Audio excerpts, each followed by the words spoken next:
बिस्मिल्लाहिर्रहमानिर्रहीम। इस टाइम जी गोमल यूनिवर्सिटी ये वाली कैंटीना ये रौनक अज तुहानू दिखाने पंजाब KPH किथाई भी इहो जिहियां रौनक इहो जिहियां कैंटीना तुहानू न मिल सन। मलिक साहब नाल तुहानू मिलवाने बाकी दोस्त बैठे। सुनाओ मलिक साहब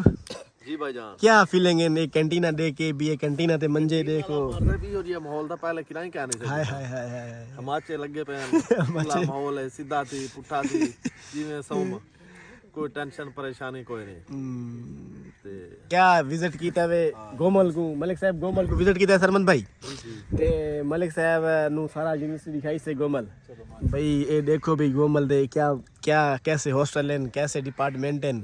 उस तो बाद सब तो जो यूनिक चीज़ है ना तो ये भाई ये सारे वास्ते ही तो मलिक साहब वास्ते इस तरह की कैंटीना सीटिंग एरिया देखो अच्छा वाल जबरदस्त मौसम मेरा सूरज दा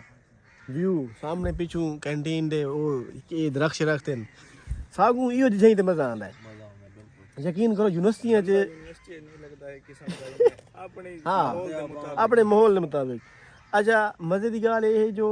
इवें एक देसी माहौल जिवें होंदा ना भी हुण ये कैंटीना ते ये वालियां चीज़ां सादा माहौल सिंपलिसिटी सुनाओ सरमंद क्या हाल है तेरा शुक्र अल्लाह पाक दा बस सर्दियां जेडी हैं शुरू थी गई तकरीबन सही है धूपां भी बड़ा मजा करेंगे गोमल दे बारे तुम्हारी क्या राय है गोमल दे इतना टाइम दिता है बेहद बहुत अच्छी यूनिवर्सिटी है बेहद बहुत जबरदस्त है अच्छा बेहद है फीसां दे लिहाज नाल उन्हें ते मतलब एरिया दे लिहाज नाल डिपार्टमेंटल वाइज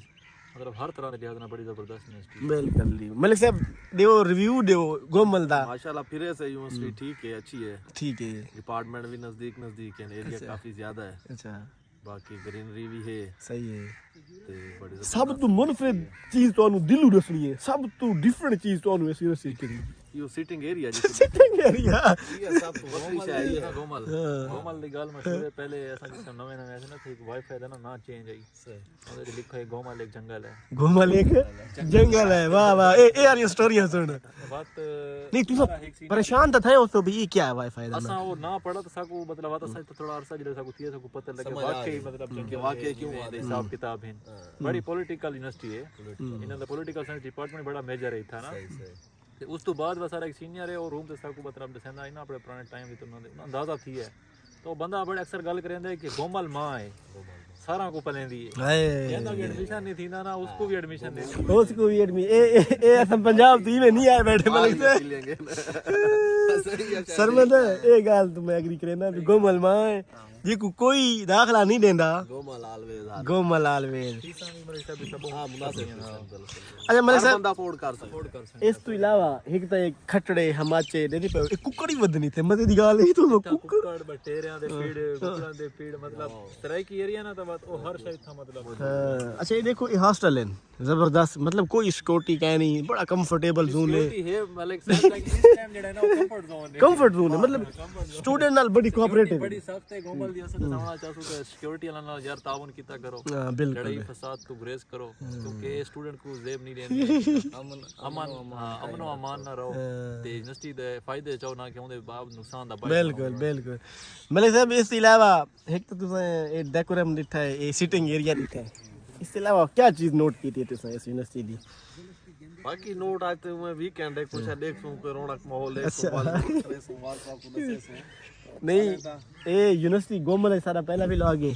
बिल्कुल क्योंकि ऐसा मलिक साहब का इंतजार कीता है सारा यार संगती दोस्त आसी ऐसा हुंदे कोल रिव्यू गिनसू मैनू बड़ा एक ओ है बड़ा काफी दियां तो कि मैं गोमल दी यूनिवर्सिटी दे विलाग बनावा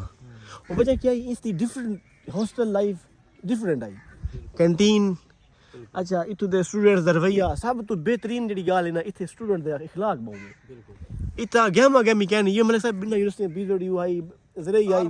अपने काम को अच्छा दोनों अस्सलाम वालेकुम वालेकुम सलाम सब किताब है भाई क्या दिन हर बंदा अपनी रीत रिवायात है मगन है कोई नहीं पता कि मेरे नाल वाले रूम में केड़ा बंदा रहंदा पे बिल्कुल बाओ अपनी एक लाइफ है जे महदूद है लेकिन जेड़ा इत्थों दे स्टूडेंट हैं माशाल्लाह हर कहीं दा इखलाक बहुत चंगा है ठीक है ते एक दूजे नाल मिलदे जुलदे हैं बिल्कुल बिल्कुल कई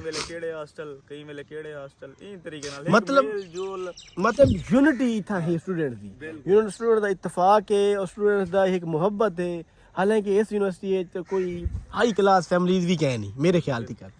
लेकिन वाल भी इस यूनिवर्सिटी दी खास गाल है स्टूडेंट्स दी एक आपस में रिलेशन बड़ा चंगा है, अंडरस्टैंडिंग। अच्छा इतने कोई तो कैफेटेरिया अच्छा ना मिल सी लेकिन देसी चीज़ें मुँह मिलती सिंपल मतलब दी में देहाती इलाके दिया सारा बैकवर्ड एरिया ना पंजाब दे बॉर्डर एरियाज इन बैकवर्ड ही में क्योंकि इतना मतलब बहुत ज्यादा फैक्ट्री स्ट्रेंथ इच कोनी ज्यादा एक दो सी या दो त्रै या दा तक बड़े शहर निस्बत तक घट इन बिल्कुल लोगों का जेड़ा तालीमी रुझान है या ये मशरती रुझान है ना जेड़ा बड़ा घट है बिल्कुल पर उस लिहाज नाल इतना ए यूनिवर्सिटी एक नेमत तो घट नहीं ਤੁਹਾਡੇ ਕੋਲ ਤਾਂ ਜਿਹੜੀ ਇਹਦੀ ਮੇਜਰ ਫੈਸਿਲਿਟੀਜ਼ ਇਨ ਫਾਰਮੇਸੀ ਥੀ ਗਈ ਤਕਰੀਬਨ ਸਾਰੇ ਡਿਪਾਰਟਮੈਂਟ ਇਲੈਕਟ੍ਰੀਕਲ ਦੀ ਥੀ ਗਈ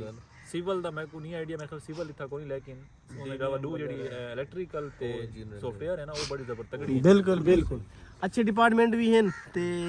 ज़बरदस्त रैंक भी कैश डिपार्टमेंट दे अच्छे